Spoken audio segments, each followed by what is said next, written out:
नमस्कार, मैं हूं दिबांग। एबीपी न्यूज के स्पेशल शो प्रेस कॉन्फ्रेंस में आपका स्वागत है।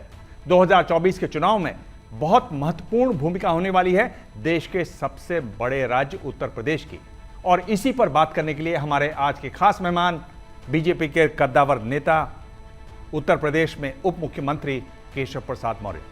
केशव जी, आपका स्वागत है। बहुत धन्यवाद। आपसे सभी जरूरी सवाल होंगे, लेकिन उससे पहले देखते हैं ये रिपोर्ट।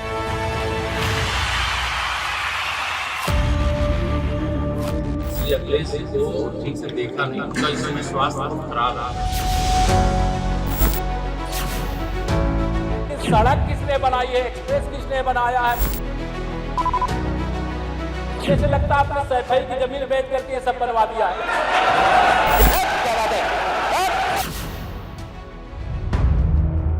यूपी में बीजेपी के लिए केशव प्रसाद मौर्य कितने अहम हैं, उसे इस बात से समझिए कि विधानसभा चुनाव हारने के बावजूद मौर्य को योगी कैबिनेट में फिर डिप्टी सीएम बनाया गया। मैं केशव प्रसाद मौर्य ईश्वर की शपथ लेता हूं। 2017 में केशव प्रसाद मौर्य मुख्यमंत्री पद की रेस में थे, लेकिन योगी आदित्यनाथ के मुख्यमंत्री बनने से उनकी नाराजगी की खबरें आती रहीं। दूसरे कार्यकाल में भी मौर्य के ट्वीट अक्सर विवादों को हवा देते हैं। जैसे लगता है आपने सैफई की जमीन बेच करके सब बनवा दिया है। तुम अपने पिताजी से पैसा लाते हो बनाने के लिए। तो अखिलेश के साथ विधानसभा में उनकी तीखी नोकझोंक ने भी सुर्खियां बटोरी। यूपी की राजनीति में अखिलेश यादव के खिलाफ केशव प्रसाद मौर्य बीजेपी का सबसे बड़ा हथियार है, जिसका इस्तेमाल बीजेपी 2024 में करना चाहेगी।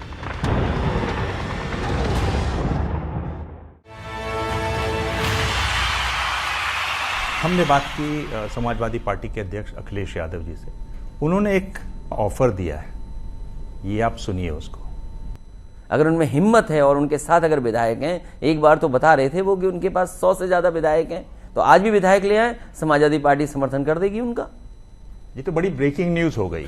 अखिलेश का खुला ऑफर, केशव प्रसाद मौर्य 100 विधायक लाएं और सीएम बने। बिल्कुल, वो अपने 100 विधायक बचावे, वो सब भाजपा में आने को तैयार है। हमारे विधायक उनके साथ कभी नहीं मिलेंगे। ये केर बेर का संग नहीं हो सकता। समाजवादी पार्टी और भारतीय जनता पार्टी का कोई गठबंधन स्वाभाविक कभी हो ही नहीं सकता है, और उनके इस ऑफर को मैं रिजेक्ट कर रहा हूं, ठुकरा रहा हूं। क्योंकि आप 100 विधायक नहीं जुटा पाएंगे। नहीं, हम तो उनके 100 विधायक ला सकते हैं, लेकिन लाएंगे नहीं, क्योंकि हमारे यहाँ बहुत गुंडों की जरूरत नहीं है। हमारे यहाँ शरीफ लोग चाहिए जो जनता की सेवा करें। आप नहीं चाहते कि आप मुख्यमंत्री बनना? मुख्यमंत्री बनना न बनना, बनाना न बनाना, ये हमारा पार्टी नेतृत्व तो तय करता है। मैं पूछ रहा हूँ केशव जी, दर्द है कि नहीं? यानी जब आप पार्टी अध्यक्ष थे, इतनी जोरदार आपकी जीत हुई, पिछड़े और अगड़े दोनों ने मिलकर बीजेपी को वोट दिया, और जब इनाम मिलना था वो किसी और को मिल गया। ये आपको लगता होगा, मुझे लगता है कि मैं पहली बार विधायक बना, विधायक रहते हुए लोकसभा लड़ा, लोकसभा चुनाव जीत करके आया, मुझे प्रदेश अध्यक्ष बनाया गया। अध्यक्ष रहते हुए इतनी बड़ी विजय मिली, ये तो पार्टी नेतृत्व तो मेरी विजय नहीं है, वो तो माननीय मोदी जी का इतना क्रेज है उत्तर प्रदेश सहित देश में कि उनके नाम पे कमल के फूल से पूरी ईवीएम मशीन लबालब हो जाती है, विरोधी चारों खाने चित्त हो जाते हैं। आपके मन में ये टीस नहीं है कि जो विभाग आपके पास था पीडब्ल्यूडी का, जिसमें आप इतना काम कर रहे थे, दूसरे टर्म में तो वो भी छीन लिया गया, और वो ऐसा छिना कि उसमें मतलब भ्रष्टाचार हो गया, 2 अफसर हटाए गए वहां से। अभी मैं देखिए, ये तो मेरा एक्सपीरियंस बढ़ाने वाला काम हो गया ना। ग्राम विकास माने उत्तर प्रदेश में लगभग 75% ग्रामीण क्षेत्र की आबादी रहती है, और ग्राम विकास के माध्यम से जो क्रांति हम कर रहे हैं, और मुझे सच्चाई अगर पूछें तो शायद जितना सुख उत्तर प्रदेश की जनता की सेवा करने का मुझे ग्राम विकास विभाग के माध्यम से मिल रहा है। बाकी उप मुख्यमंत्री के नाते सभी विभागों के साथ कोऑर्डिनेशन करना, मदद करना, मार्गदर्शन करना, और जहां कहीं कोई जरूरत होती तो एक दूसरे के साथ मिलकर के प्रदेश के विकास के लिए योगदान करना, ये तो हम लोग कर ही रहे हैं। आप जवाब के साथ साथ इतना मुस्कुराते हैं तो लगता है कि कोई दर्द है जिसको आप छुपाते हैं अपनी मेरे अंदर कोई दर्द नहीं, मैं खुशी से एकदम झूम रहा हूँ। ऐसा हो सकता है कि योगी जी जब प्रधानमंत्री बने तो केशव जी यहाँ मुख्यमंत्री बने, आप तब तक इंतजार करेंगे? ये तो काल्पनिक सवाल आप कर रहे हैं कि वो प्रधानमंत्री बने और मैं मुख्यमंत्री बनूं। मैंने कहा ना, ये तो पार्टी नेतृत्व तय करता है कौन क्या बनेगा, कब बनेगा, कैसे बनेगा। केशव जी, मेरा सवाल है कि प्रधानमंत्री नरेंद्र मोदी और आपकी पार्टी लगातार भ्रष्टाचार पर वार, भ्रष्टाचार पर नकेल कसने की बात करती है। आप उत्तर प्रदेश के उप मुख्यमंत्री हैं, आपके एक विभाग में मंत्री ने चिट्ठी लिखी भ्रष्टाचार के खिलाफ, उसके विभाग के इंजीनियरों ने कई चिट्ठी लिखी, उन्हें तो सस्पेंड भी कर दिया गया, और उसी विभाग के वित्त नियंत्रक तक ने चिट्ठी लिखी, जल जीवन मिशन की मैं बात कर रहा हूं, कि उसमें हजारों करोड़ का घोटाला और भ्रष्टाचार किया गया। कोई जांच भी नहीं हो रही है। तमाम प्लेटफॉर्म पे शिकायत होने के बाद भी, और उसी विभाग के मंत्री, इंजीनियर और वित्त नियंत्रक शिकायत कर रहे हैं, लेकिन जांच तक नहीं हो रही। आखिर क्यों? देखिए, बहुत सारे पत्र लिखे जाते हैं, उसकी जानकारी भी प्राप्त की जाती है। जानकारी प्राप्त करने के बाद लगता है कि ये जांच के लायक है तो जांच की जाएगी। कोई लगता है कि केवल एक ध्यान भटकाने के लिए, जनता का ध्यान बांटने के लिए अगर कोई ऐसे पत्र लिखे गए हैं तो उसकी जांच करने की आवश्यकता नहीं। लेकिन अगर लगेगा इस प्रकार की कोई गंभीर शिकायत होगी तो जांच करेंगे, लेकिन अभी मुझे ऐसा कुछ लगता नहीं है। अभी प्रधानमंत्री जी ने समीक्षा की थी, गोवा नंबर 1 पे रहा, 100% हर घर से जल योजना में 100% रहा, लेकिन अपना यूपी फिसड्डी है, नीचे से पहले पायदान पर है। गोवा नंबर 1 आया है, इसके लिए मैं वहाँ के अपने मुख्यमंत्री जी और उनकी पूरी टीम को बधाई भी दूंगा। लेकिन उत्तर प्रदेश में जितने घरों में नल से जल पहुंचाने की तैयारी लगभग पूरी हो गई है। कई राज्यों की तो उतनी आबादी नहीं है जितने घरों तक पानी पहुंचाने की हमारी तैयारी पूरी हो चुकी है। पर ये जो भ्रष्टाचार की जो बात है, ये आपने सुनी कभी या आपने बात सुनी नहीं कभी? इसमें दम नहीं है, अभी तक मेरी जो जानकारी है इसमें दम नहीं। ये बहुत योजनाबद्ध तरीके से सरकार को बदनाम करने की कोशिश होती जरूर रही है, लेकिन उसमें सच्चाई नहीं है। सच्चाई होगी तो जानते हैं, भ्रष्टाचार मुक्त भारत, भ्रष्टाचार मुक्त उत्तर प्रदेश। आप कह रहे हैं कि हम देखेंगे, जांच करेंगे, पर विपक्ष का कोई मुद्दा हो या विपक्ष की अगर कोई पार्टी हो, विपक्ष का कोई नेता हो, तो तुरंत सीबीआई, ईडी, आईडी इनके छापे पड़ने शुरू हो जाते हैं। देखिए, भारतीय जनता पार्टी का इतिहास आप उठा के पढ़ेंगे, भारतीय जनसंघ से लेकर भाजपा तक हमारा चरित्र सदैव उज्जवल रहा है। और ये जो विपक्ष की आप बात कर रहे हैं, इनका चरित्र ही ऐसा रहा है भ्रष्टाचार के आधार पर। जब सत्ता में आएंगे तो जनता की सेवा के लिए परिश्रम करते हैं क्या? चुनाव लड़ने के लिए जितना करते हैं, लूटते हैं। लूट करके अगर ढेर लगा हुआ है, कहीं कोठरियां भरी हुई नोटों से, और छापे में अगर वो नोटें निकल रही हैं, जांच में वो गड़बड़ियां पाई जा रही हैं, तो उसका मतलब वेलकम देश कर रहा है और दल नाराज हो रहे हैं। अखिलेश यादव ये कह रहे हैं कि आपने जो एक्सप्रेसवे बनाया वो बारिश हुई और वो धंस गया, छापा पड़ना चाहिए था, वहां पड़ना चाहिए। देखिए, श्री अखिलेश बुंदेलखंड एक्सप्रेसवे की बात हो रही है। श्री अखिलेश यादव जी बहुत बेचैन है। जैसे पानी से मछली को बाहर कर दो तो तड़पती है बड़ी तेजी से, वैसे श्री अखिलेश यादव जी 400 विधानसभा सीटें जीतने का दावा कर रहे थे। शायद आपसे किसी प्रेस कॉन्फ्रेंस वगैरह में कहीं भेंट हुई हो तो वहां भी कहे होंगे, 400 सीट जीतने वाला व्यक्ति, सरकार बनाने का अहंकार, चुनाव होने से पहले, जनता का फैसला आने से पहले जो व्यक्ति दावे कर रहा हो, उसको 100-125 भी सीटें नहीं जीत पाए, 111 सीटों पे सिमट गए। और आज उनकी आधी पार्टी उनके साथ है, आधी पार्टी उनके चाचा के साथ है, आधी पार्टी कहीं और जाने की तैयारी में है। तो जब ऐसी परिस्थिति, तो ये उनकी तड़पन है, वो ये नहीं है। उत्तर प्रदेश के विकास के बारे में जब जनता से आप, अखिलेश जी बोल सकते हैं, लेकिन जनता के बीच में जाइए, वो क्या बोलती है? वो जानती है कि बुंदेलखंड का विकास भारतीय जनता पार्टी की सरकार में हुआ, उत्तर प्रदेश का विकास और भाजपा सरकार में हुआ, गांव तक का विकास भाजपा सरकार में हुआ, गरीबों को पक्का घर भाजपा सरकार में मिला, शौचालय भाजपा सरकार में, गैस का कनेक्शन भाजपा सरकार में, इलाज के लिए 5 लाख का आयुष्मान भारत कार्ड भाजपा सरकार में। ये जो तमाम सुविधाएं गरीबों को मिली हैं, वह श्री अखिलेश जी को नहीं दिखाई देगा। आप सवालों को घुमाना बहुत अच्छा सीख गए हैं। मैं ये कह रहा था कि वो पहली बारिश में 2 दिन बाद वो सड़क धंस जाती है, उसकी जांच होनी चाहिए। आप जब आपको कहीं और ले गए, नहीं, मैं जवाब उसका भी दे रहा हूं। अगर कहीं वर्षा तेज हुई, कहीं कोई सड़क धंस गई, तो जांच ऐसा कैसा मानते हैं कि जांच नहीं हो रही होगी? जांच हो रही होगी। जांच के लिए जो दोषी इंजीनियर होंगे, जो कॉन्ट्रैक्टर होंगे, तो दोषी पाए जाएंगे तो कार्रवाई की जाएगी। लेकिन इसका मतलब यह नहीं कि भाजपा की सरकार में कोई भ्रष्टाचार करेगा। भ्रष्टाचार करने वाले 1000 बार सोचेंगे। भाजपा सरकार और भ्रष्टाचार, ये दोनों एक साथ नहीं हो सकता। भ्रष्टाचार मुक्ति भाजपा सरकार होने के बाद इसकी गारंटी होती है। भ्रष्टाचार मुक्त भारत आप बोल रहे हैं, पर हम देख रहे हैं कि मध्य प्रदेश में सीएजी की रिपोर्ट आई है जिसमें छोटे बच्चों, गर्भवती महिलाओं, उनका जो पोषण है, खाना है, उसमें 110 करोड़ रुपए का घोटाला हुआ।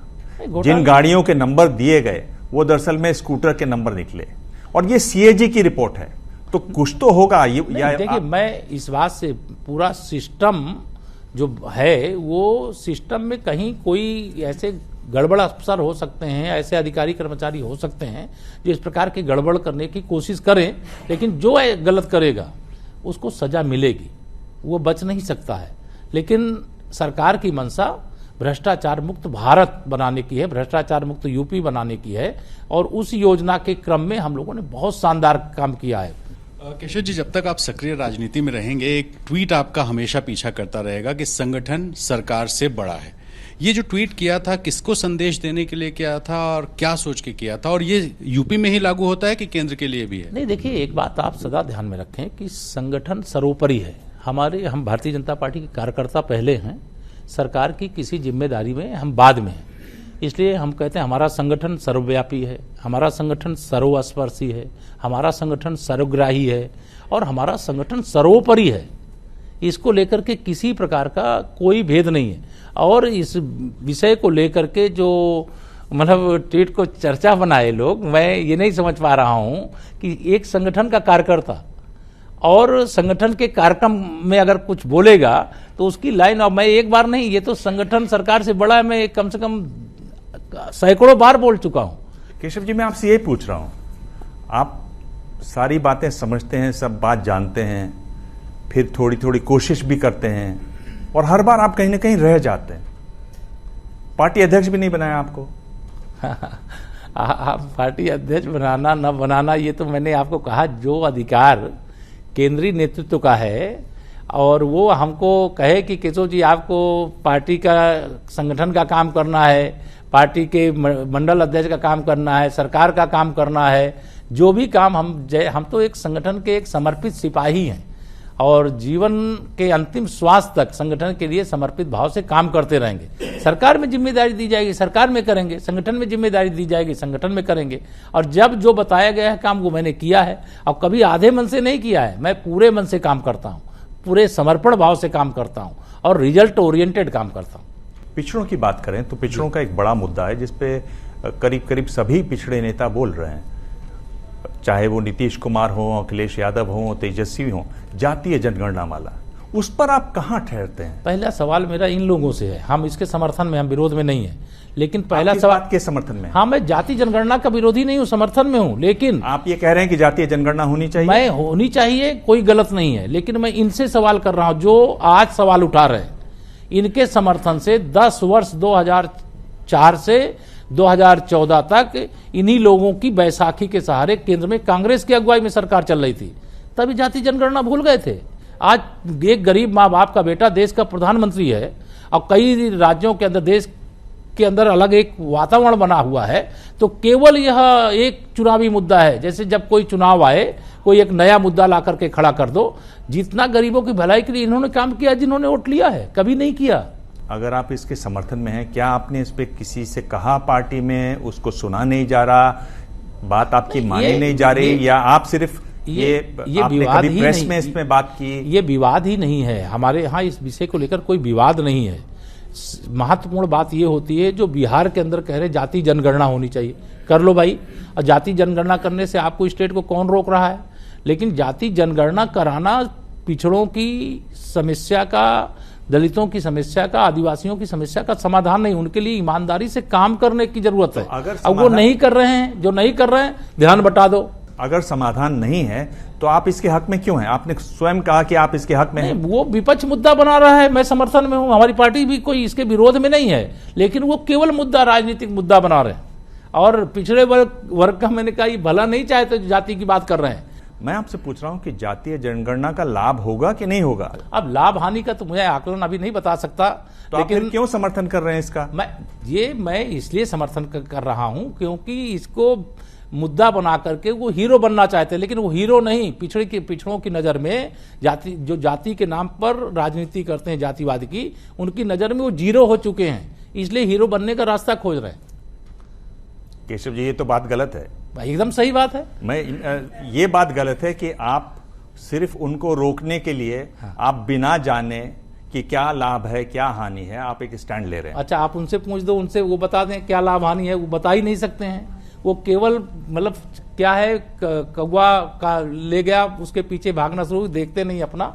वो इस प्रकार की बातें, जब भी किसान आंदोलन चलवाए उसके पीछे कौन खड़ा था? राजनीतिक दल खड़े थे। क्यों खड़े थे? क्योंकि भाजपा के खिलाफ कैसे उनका सिंहासन हिलाए। लेकिन किसान भी समझता है, गरीब भी समझता है, मजदूर भी समझता है। ये मदरसों वाला जो है, इस मुद्दे पर आपकी क्या राय है? देखिए, मदरसे के सर्वे करने के पीछे के पवित्र उद्देश्य को समझिए आप जरा। हम मदरसे की शिक्षा के विरुद्ध नहीं है। अगर विरुद्ध होते तो मदरसे बंद कर देते। मदरसे चलने चाहिए, लेकिन मदरसी शिक्षा के साथ साथ उनको उनके शिक्षा में किस प्रकार की कोई कमी है उसका अध्ययन करना, उसका सर्वे करना, उसमें सुधार करना, ये हमारी जिम्मेदारी है सरकार में होने के कारण से। अगर हम कोई अच्छा काम करते हैं तो जो मुस्लिम तुष्टीकरण की राजनीति करते हैं वो ये सवाल करेंगे। अगर इसी उत्तर प्रदेश में रमजान के महीने में मंदिरों और मस्जिदों से अवैध रूप से लगे हुए ध्वनिवर्धक उतारे जा सकते हैं, तो इसी उत्तर प्रदेश में अगर मदरसों के अंदर किसी को कोई विरोध नहीं है, उसको राजनीतिक दल मुद्दा बनाते हैं। और मुस्लिम समाज भी इस बात को समझ रहा है कि अब अगर उसके जीवन की भलाई का कोई रास्ता है तो वो भाजपा के साथ है। भाजपा सरकार दंगा मुक्त राज्य देती है, भाजपा सरकार कानून व्यवस्था बना करके रखने का काम करती है। जो अपराधी है, चाहे मुसलमान हो चाहे हिंदू हो, उसके खिलाफ कार्रवाई होती है। लोग संतुष्ट हैं, जो चुनाव हार रहे हैं वो असंतुष्ट हैं, वो असंतुष्ट सदा रहे, यही भगवान से हम प्रार्थना करते हैं। ये तो बड़ी भयंकर प्रार्थना कर रहे हैं आप। जब इस तरह की इसलिए प्रार्थना कर रहे हैं कि वह ऐसे विषय निकाल के लाते हैं, मुद्दा विहीन नहीं होते तो ये विषय निकालने की बात थी। कैसे संबंध है आपके मुख्यमंत्री के आपस में? आप लोग बात करते हैं तो क्या बातचीत करते हैं? संबोधन कैसे रहता है? क्या आप लोगों के भी संबंध कैसे? मेरे संबंध जैसे दूध और चीनी के होते हैं ना, दूध और में चीनी मिला दो बहुत अच्छा हो जाता है। मेरे संबंध वैसे थे, वैसे हैं, वैसे ही रहेंगे। ये अखबार के लिए, टीवी के लिए कुछ आपको सब समाचार चाहिए, आप साथ में कुछ छाप दो, दिखा दो, मैं उसमें क्या कर सकता हूँ? इसमें ये बताइए कि दूध कौन है और चीनी कौन है? इसमें पता ही नहीं लगेगा। नहीं, आपने कहा कि संबंध ऐसे हैं। दूध चीनी मिल जाएगा तो मिठास बढ़ जाएगी। उत्तर प्रदेश के विकास के रास्ते एकदम आगे बढ़ते चले जाएंगे। इसमें दूध है या चीनी है? मैं तो बता रहा हूँ, दूध और चीनी दोनों मिल जाने के बाद, मैं चीनी भी हूँ, दूध भी हूँ, योगी जी भी दूध और चीनी दोनों है। दोनों लोग मिल करके हम लोग उत्तर प्रदेश के विकास के लिए लगातार 5 साल काम के, पूरे 5 साल यही चर्चा चलाते रहे। केशव जी योगी जी में नहीं पट रही, अब दूसरे कार्यकाल में भी यही चला रहे केशव जी योगी जी। अब देखेंगे कि हम लोग पिछला कार्यकाल भी शान से बिताए हैं, दूसरा कार्यकाल भी शानदार चल रहा है। पर केशव जी तो आपका फेल हो गया। मैंने तो सोचा एक चीनी है एक दूध है और दोनों घुल मिल जाते हैं। मिलन है, वो शब्दों के जाल में फंसने की जरूरत नहीं है। लेकिन हमारे और योगी जी के बीच में संबंध जितने मजबूत थे, मजबूत हैं, उससे भी अच्छे मजबूत लगातार बनते रहेंगे। हमारे और उनके बीच में कोई विवाद कभी नहीं था और कोई विवाद पैदा भी नहीं कर पाएगा। 2024 का चुनाव बहुत महत्वपूर्ण होने वाला है। उसमें अगर आप देखें हाल फिलहाल में जो बिहार में घटना हुई, यानी इतनी बड़ी घटना हो गई, आपकी पार्टी का इतना बड़ा तंत्र, उसके बावजूद आप लोग ये अनुमान नहीं लगा पाए कि नीतीश कुमार ऐसा करेंगे। पहले जब मोदी जी को देश का प्रधानमंत्री बनाने का चुनाव हो तो भाजपा कम लड़ती है, देश की जनता ज़्यादा लड़ती है, प्रदेश की जनता ज़्यादा लड़ती है और बिहार की जनता ज़्यादा लड़ती है। और हमको खबर नहीं हुई, हम बेखबर रह गए, यह भी सच नहीं हो सकता है। लेकिन जो स्वप्न संजो करके हम एक तरह से हमारा साथ छोड़ करके श्री नीतीश कुमार जी गए हैं, वह बहुत पछता रहे हैं। और निश्चित तौर से मैं यह कह सकता हूं कि 2024 में जैसे यूपी से सपा, बसपा, कांग्रेस का सूपड़ा साफ होने वाला है, वैसे ही बिहार में नीतीश कुमार जी और लालू यादव जी के गठबंधन का भी सूपड़ा साफ होगा। जो मुंगेरी लाल के हसीन सपने थे श्री नीतीश कुमार जी के, उस सपने ने उनको मतलब एक तरह से एक अच्छे संगत से निकल करके ऐसे कुसंग को अपना लिया है जो बाद में उनको स्वयं परिणाम देगा। क्या सपने थे? जो आप भी जानते हैं, मैं भी जानता हूं, देश भी जानता है और बिहार भी जानता है कि वो प्रधानमंत्री की कुर्सी की ओर देखना चाहते, लेकिन वहां वैकेंसी नहीं है। किशोर जी, ये जो दौर है इसमें मैं आपसे 5 सवाल पूछूंगा। हर सवाल के साथ मैं आपको 2 ऑप्शन दूंगा, उनमें से आपको एक चुनना होगा। आपके पास तीसरा ऑप्शन ये भी कह सकते हैं पास, मतलब ये सवाल छोड़िए, अगले सवाल पे चलिए, मैं अगले सवाल पे आ जाऊंगा। ठीक है, रैपिड फायर राउंड, तैयार हैं आप? आपको कहां की राजनीति ज्यादा रास आती है, केंद्र की या राज्य की? मुझे तो अभी प्रदेश की राजनीति भाती है। आपको संशय है कि केंद्र में आप मंत्री नहीं बनाए जाएंगे? नहीं, मुझे कोई संशय नहीं है, लेकिन मुझे प्रदेश की जिम्मेदारी दी गई है, इसलिए प्रदेश की राजनीति मुझे भाती है और प्रदेश की सेवा में अच्छे से करके और जो दायित्व मुझे सौंपा जाएगा उसका रिजल्ट देना चाहता हूँ। विधानसभा चुनाव में आप चुनाव हारे या आपको हरवा दिया गया? नहीं, हम चुनाव हारे, उसका तो प्रमाण पत्र, जो हमारे खिलाफ लड़ने वाले तो उनको प्रमाण पत्र मिला है, तो चुनाव हम हारे। या आपके कुछ दोस्तों ने हरवा दिया आपको चुनाव? नहीं जी, मेरी कोई कमी रही होगी, मैंने हार स्वीकार किया है। जब परिणाम आया तो मैंने ट्वीट करके बताया है देश को, प्रदेश को, कि मैं चुनाव में पराजय स्वीकार करता हूँ। यूपी के लिए आज ज्यादा जरूरी क्या है, विकास या बुलडोजर? देखिए, विकास सर्वोच्च प्राथमिकता है। बुलडोजर शब्द का तो प्रयोग हो रहा है, लेकिन वो अवैध निर्माणों को ढाने के लिए हो रहा है, इसलिए विकास और सुशासन हमारी प्राथमिकता थी, है और रहेगी। 3 सवालों के जवाब आपने दे दिए। आपकी पार्टी में आपकी ज्यादा मित्रता किससे है, योगी जी से या स्वतंत्र देव जी से? हमारी तो दोनों लोगों से मित्रता है। ज्यादा किससे है? ज्यादा हमारी योगी जी से है, जो कि हमारे मुख्यमंत्री हैं। ये भी जवाब दे दिया आपने। 2024 के चुनाव में विपक्ष की बात करें तो प्रधानमंत्री पद के लिए विपक्ष की तरफ से कौन ज्यादा मजबूत उम्मीदवार होंगे, नीतीश कुमार या ममता बनर्जी? मैं समझता हूं विपक्ष रहेगा ही नहीं, तो इस सवाल को तो पास कर दीजिए, ज्यादा अच्छा है। अब आप कह रहे हैं कि विपक्ष नहीं रहेगा? विपक्ष में प्रधानमंत्री पद के लिए जो वैकेंसी खोज रहे हैं, वो पहले अपने आपस में चुनाव कर लें कौन उनका उम्मीदवार है। मोदी जी वर्तमान प्रधानमंत्री हैं, मोदी जी 2024 के बाद होने वाले चुनाव के बाद भी देश के प्रधानमंत्री हैं, और 2024 में 2000 जैसे 14 से अधिक सांसद 2019 में जीते, वैसे ही 2019 से ज्यादा सांसद अकेले भाजपा के 2024 में जीते। केशव जी, आपने हमसे बात की, घुमावदार सवालों के आपने सीधे जवाब देने की कोशिश की, और बहुत सारे सीधे जवाबों के आपने इतने घुमावदार जवाब दिए कि दर्शक सोचेंगे कि आपने क्या कहा।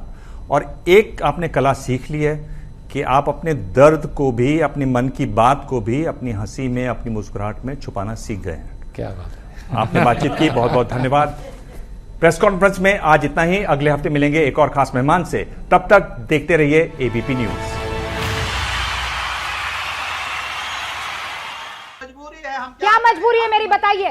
मैं अभी आपको बताती हूँ कि मैंने ओए होए होए होए, नमकीन के चटकारे लेते हुए टकटकी मार के डिबेट शो को पॉज रिपीट कर करके देख रहे हैं जोगिंदर जी। इनकी तरह आप भी देखें अपने फेवरेट डिबेट्स को रिपीट कर, और डाउनलोड कीजिए एबीपी लाइव ऐप अपने स्मार्ट टीवी पर।